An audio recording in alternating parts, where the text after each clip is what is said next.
Timo Meier, an impact winger like that, Patrick Kane, an impact winger like that, mind you, later in his career now?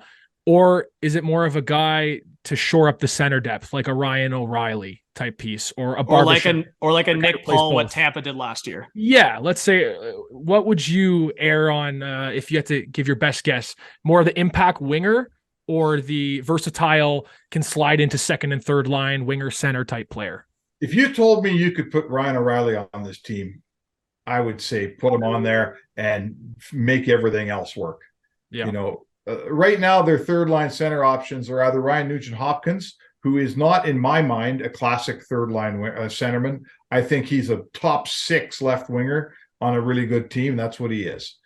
Then you have Ryan McLeod. In my opinion, he might be there one day. He's not there 2 days.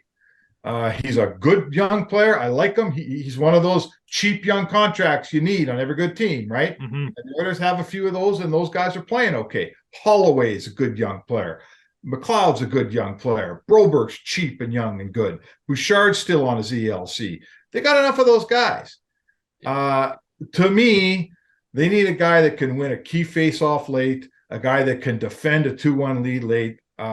If you gave me the choice, and we're throwing away cap hits and all the requisite stuff here, of all the players that are moving at the deadline, and you can put one on the Edmonton Oilers, to me, you give me Ryan O'Reilly and I walk away with like I just robbed the bank.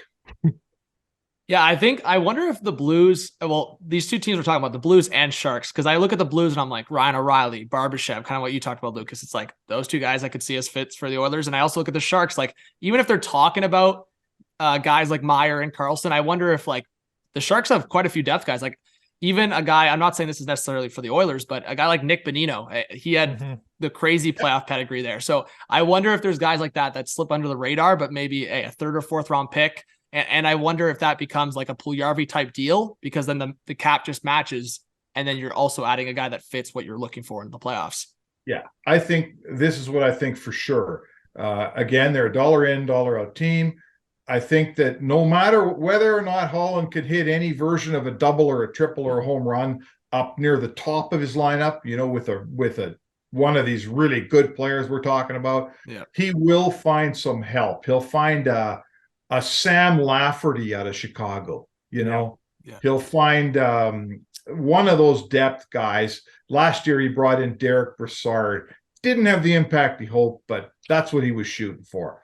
So I do for sure think he will bring in one of those guys, maybe even a depth defenseman. They brought in a guy last year, Ryan Murray, to sort of be their number 7. He's hurt. I'm not sure he's going to play again all year. If they could find maybe Luke Shen shooting a little high here, but a guy that does what Luke Shen can do.